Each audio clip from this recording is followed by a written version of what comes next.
بسم اللہ الرحمن الرحیم۔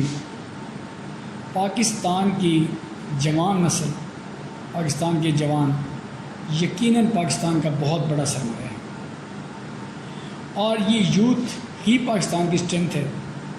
اس اسٹرینتھ نے پاکستان کو آگے لے کے جانا ہے۔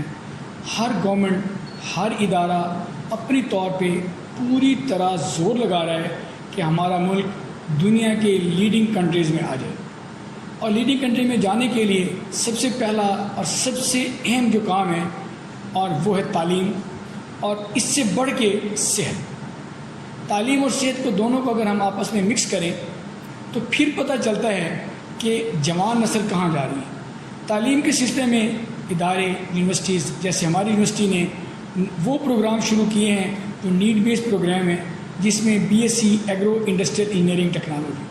ہم نے اس پروگرام کے دوران، یونیورسٹی میں کام کرنے کے دوران، پاکستان میں یا پاکستان سے باہر یہ بات واضح طور پہ محسوس کی ہے کہ جوان نسل بالکل اپنا بہترین روشن مستقبل تعین کرنے کی صلاحیت رکھتی ہے، لیکن چند عناصر ہماری نسل کو تھوڑا سا راستے سے ہٹانے کے لیے کوشش کرتے ہیں، اور وہ عناصر وہ ہوتے ہیں جس کو ہم دشمن کہتے ہیں، اور وہ دشمن مختلف شکلوں میں ہوتے ہیں۔ اگر کوئی دشمن یہ اٹیک کر رہا ہے بارڈر پہ تو وہ دشمن ہے جو نظر آ رہا ہے۔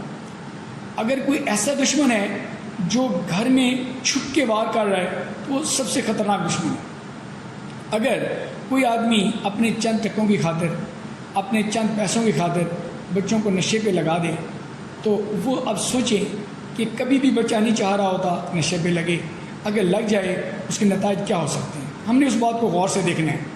سب سے پہلا کام یہ ہوگا اس کی صحت خراب، دوسرا کام اس کے احباب، ان کے دوست اس سے دور ہو جائیں گے، تیسرا کام ملک میں جب وہ کام نہیں کرے گا تو ایک بوجھ بن جائے گا، چوتھی بات گھر والوں کے لیے بوجھ بن جائے گا، اور اس طرح سے چیزیں ملتی جائیں گی۔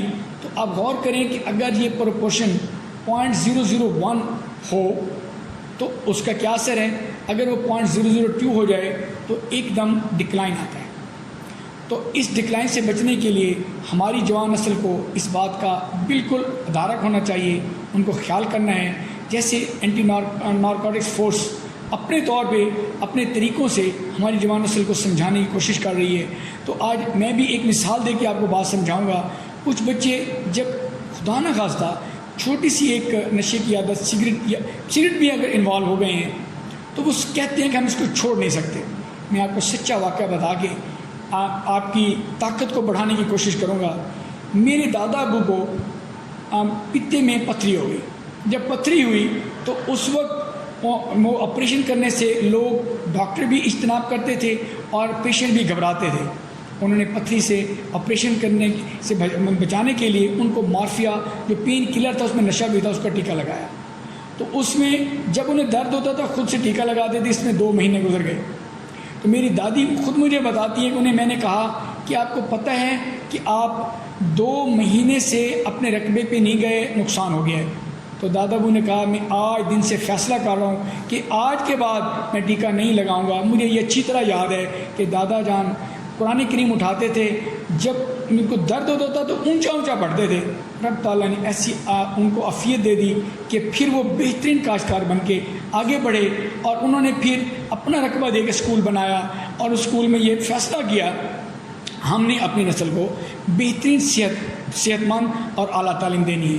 میں بچوں سے یہ خاص طور پہ درخواست کروں گا کہ پہلے تو ان لوگوں کا دیکھیں، پیچھا کریں جو دشمن ہیں، جو اداروں میں آ کے، گلی کوچوں میں آ کے، محلوں میں آ کے، گھروں میں آ کے بچوں کو مفت نشہ دے کے ان کو ورگلانے کی کوشش کرتے ہیں۔ ادارے موجود ہیں، یہاں پہ ملک میں سسٹم موجود ہے، آپ اس سسٹم کی فورس ہیں۔ آپ اپنی فورس، اپنی طاقت استعمال کریں اور ان لوگوں سے بچائیں، اپنے آپ، اپنے بڑوں کو بچائیں، اپنے چھوٹوں کو بچائیں، اس ملک کو بچائیں۔ انشاءاللہ یہ ملک ترقی کرے گا۔ یہ ہمارا ملک، میں بالکل یقین سے کہہ رہا ہوں کہ جس طرح یہ آگے بڑھ رہا ہے انشاءاللہ دنیا کے طاقتور ترین ملکوں میں جائے گا، اور اسلام کا پلر ہے اور مضبوط ترین پلر ہے۔ Thank you.